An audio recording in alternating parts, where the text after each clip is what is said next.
Kita ke informasi pertama, pemirsa. Pencapaian kinerja pemerintah di sektor energi dan sumber daya mineral atau SDM di sepanjang 2023 lalu diklaim sukses mencatatkan kinerja positif.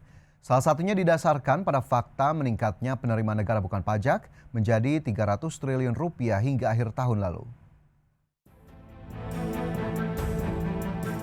Pencapaian kinerja pemerintah di sektor energi dan sumber daya mineral di sepanjang 2023 lalu diklaim sukses mencatatkan kinerja positif.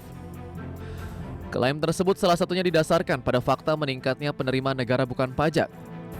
Menteri SDM Arifin Tasrif mengatakan penerimaan negara bukan pajak capai 300 triliun rupiah hingga akhir tahun.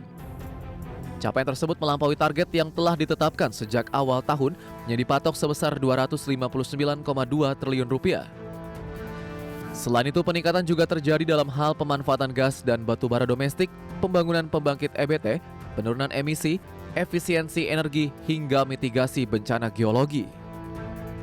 Berbagai catatan positif tersebut dinilai menjadi bukti konkret atas komitmen Kementerian ISDM dalam berkontribusi maksimal terhadap pemasukan negara dan perekonomian nasional secara keseluruhan. Tak hanya itu, menurut Arifin, nilai investasi sektor ISDM pada 2023 juga naik menjadi 30,3 miliar dolar Amerika, tumbuh signifikan sebesar 11% dibandingkan realisasi pada tahun sebelumnya. Sektor PNBP itu kita lihat bahwa di sektor PNBP ini juga capaiannya melebihi target yang kita targetkan. Kita tembus angka 300 triliun. Jadi sektor migas masih mendominasi, investasi sebesar 15,6 dan kemudian disusul dengan minerba 7,46 miliar dolar dan kemudian EBTKE sebesar 1,5 dan kemudian listrik yang 5,8. Jadi kalau kita melihat tren ini, kita sebetulnya memiliki tren yang cukup baik sebelumnya di tahun 2018-19, kemudian di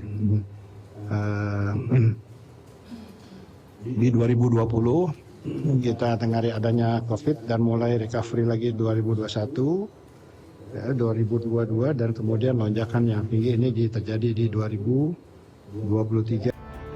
Sebagai bagian dari dukungan terhadap proyek pembangunan Ibu Kota Negara Nusantara di Kalimantan Timur, Arifin menjelaskan, transisi energi bersih juga diimplementasikan di kawasan Ibu Kota baru tersebut melalui pembangunan pembangkit listrik tenaga surya, pengembangan stasiun pengisian kendaraan listrik umum, dan pengembangan jaringan gas kota.